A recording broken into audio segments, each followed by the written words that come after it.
How's it going? So today I want to give you guys my thoughts on Middle-earth: Shadow of Mordor. This is really like a post-game synopsis. I've beaten it. It took me a little too long, I think, because I guess I'll get right into it. It was hard for me to play for more than like an hour at a time, just because it's so repetitive. It's a really, really repetitive game. I mean, you can argue that almost any game is repetitive, but it's just there wasn't like enough differences happening. It was all very, very close to the same thing. Every now and then they'd have you do something that's slightly different. Like there was a part when you're having to go on these hunts, but really it's just like you learning how to mount the different types of beasts, which there's only two that you can ride. It's a Caragor and a Grog, and I only rode a Grog once, I think. Yeah, I only did it with the mission. I could never do it again. Caragors I rode a lot, but it's kind of like just not, I don't know, like the missions and stuff, it was all very, very similar. A lot of just kill this many orcs, or not orcs, Uruks, and then this chief will come out, or whatever, the captain, and kill the captain, but just stuff like that. And then you have like, I want to say you have 3 boss fights? 4. I suppose 4. You have, when you fight the mace, or the hammer, I think the mace of Sauron, and that's just a boss fight. He's just, I want to say he's like a tougher war chief, but he's not. He's actually, it was easier than most of my war chief fights, for whatever reason. And then you have the Hand of Sauron, which is a quick time event. It's only like 3 buttons, 2 buttons maybe, even. I think 3 though.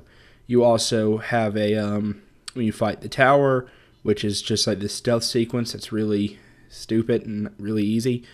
And then you fight like a great Graug, which is very similar. It's just really, really easy. I don't know. It wasn't very complex. One thing that was I said in my when I did my first impressions of it was how the combat's difficult.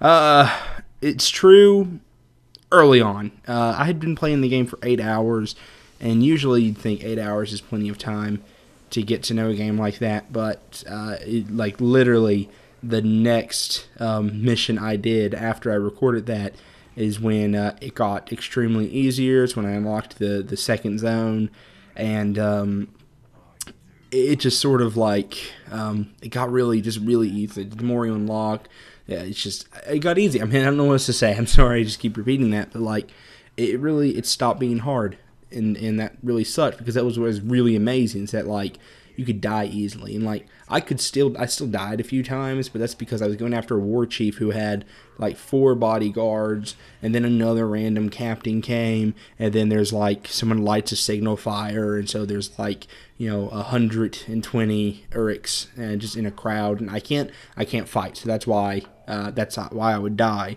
But a 1-on-1 fight, or even like a 1-on-10, I'd be fine. I'd be fine almost any time. Of course, I'd get shot maybe with a poison something, and then again, that would like take all your health away really easy.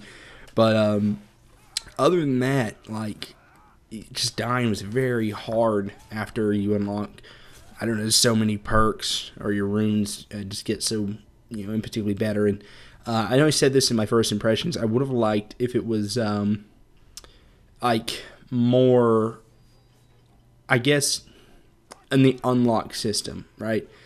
I would have rather gotten like more weapons. Like in Assassin's Creed, you get different weapons and armor, sort of, with the armor. I mean, usually it's very similar, but at the same time you get more health and stuff. But you definitely get different types of weapons. Although they all fight the same, they at least look different. And sometimes that's enough for me. Sometimes it's enough if they just look this different. And maybe swing slightly different. But no, you're stuck with the same, the sword, and then the wraith bow, and your broken dagger, which isn't a dagger, it's just a broken sword. Which is, I guess, cool, but I think it's like your son's sword, and that's like the whole thing. And so I guess to that I'll kind of get to like the story. So you play a ranger named Talion who is where was it? He's like right at the gate, the Black Gate of Mordor. So I guess that's guarding. And then Sauron's lackeys come back, the mace, the tower, and the hand, and they kill everyone. And they also do a blood sacrifice on you and your family. And then you become interlinked with Celebrimbor, who is the maker of the rings. That's kind of a spoiler, but also the Silmarillion's been out for a while. And I'm pretty sure it's in that. If not, you find it out pretty quick. And so you go on these adventures, and that's why you have wraith powers. And one thing he says is that you are banished from death. So that's how you can die and then come back. And it helps the Nemesis system because, like, the Uruks, for the most part, know that you can be killed and come back, but they get promoted when they kill you because you're obviously really tough.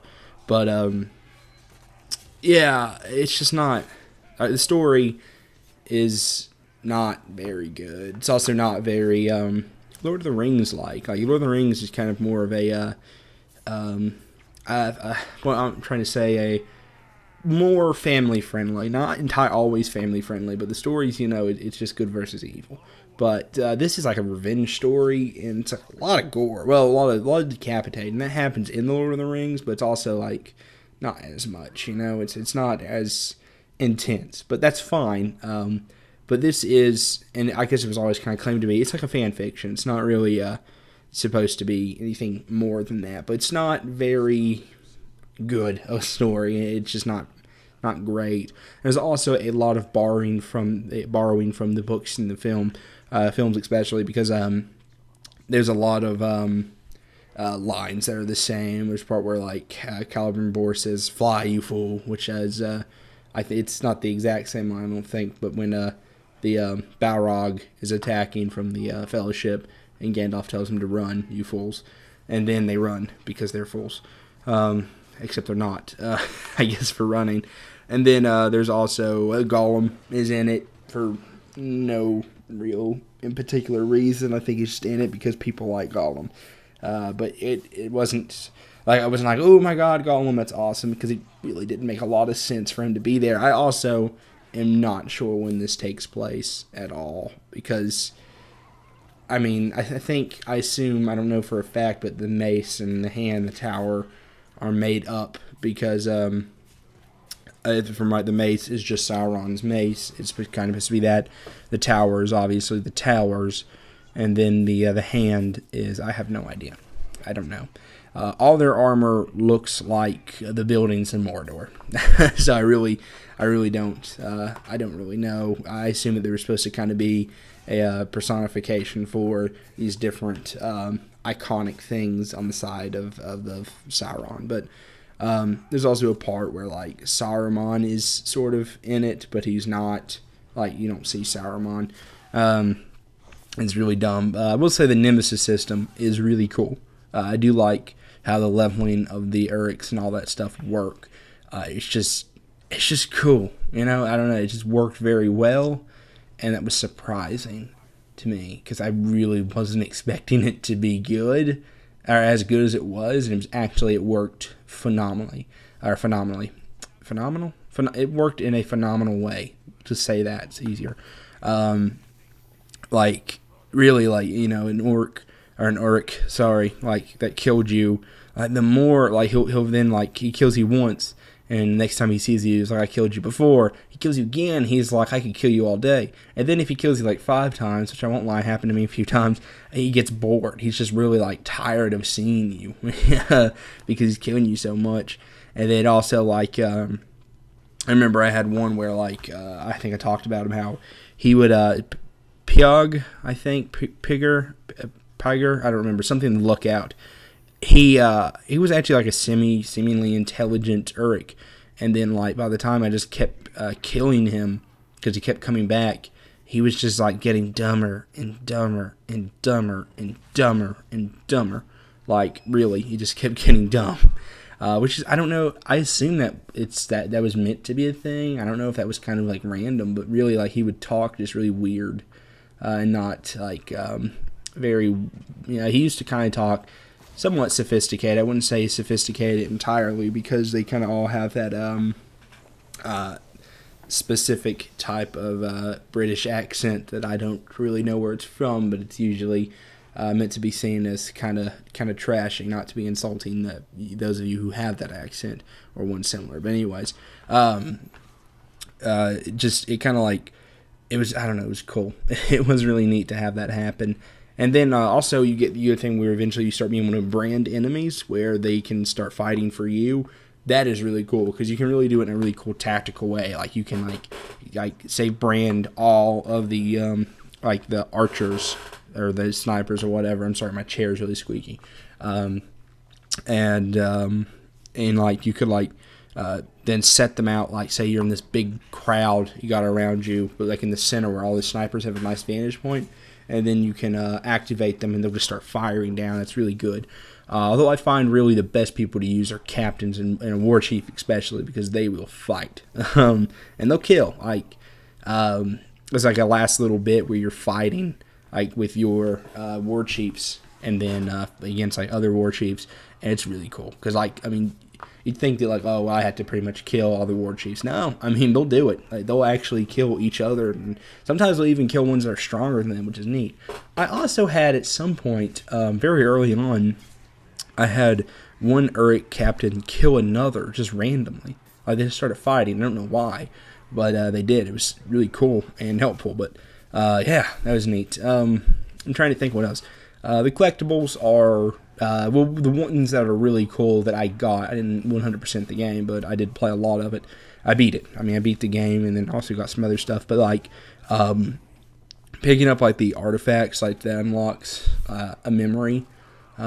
Although it's not always Calibrimbor's memory, but that's really cool because it's all like voice acted, and that's the voice acting in the game I thought was, except for the main characters, Talion and Calibrimbor, I didn't think were particularly amazing. That's Nolan North and the other guy who I can't remember. I don't know why.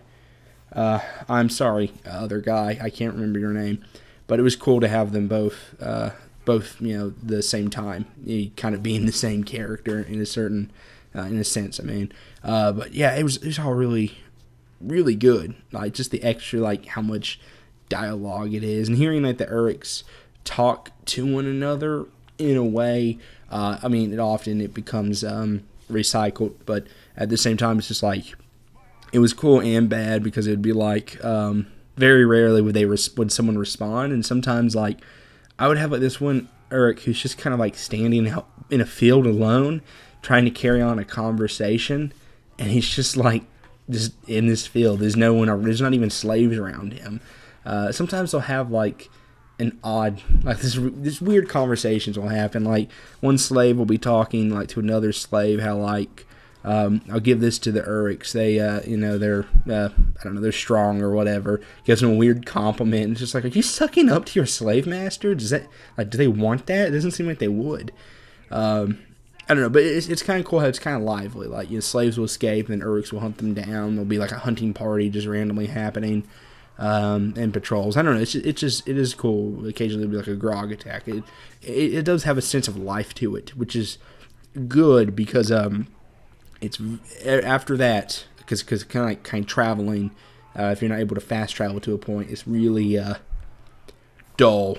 it gets kind of boring, and it doesn't take a long time, but it is kind of like okay, well, this is like I'm on this side of the map, and where I need to go, there's not like a tower really anywhere near it, so I've got to like run 1,000 meters or whatever, or try to get a Caragor and ride it, which will go a little faster.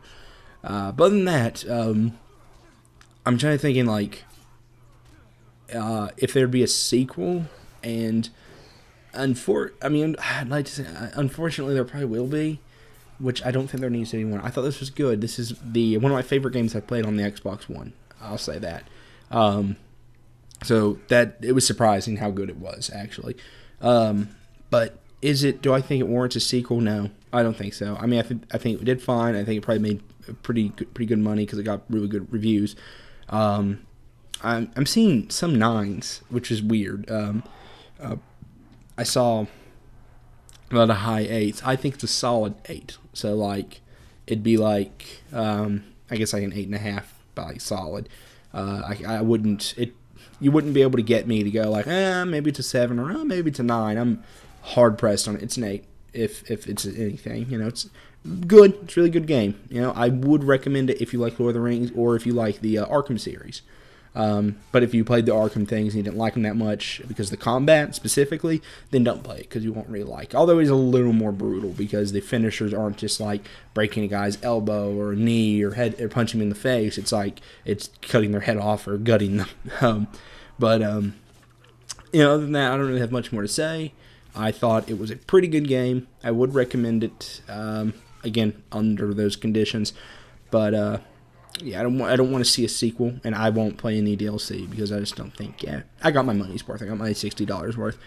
But, yeah, other than that, that's about it. So, I want to thank you guys for watching, and I'll see you next time. Oh, I just remembered.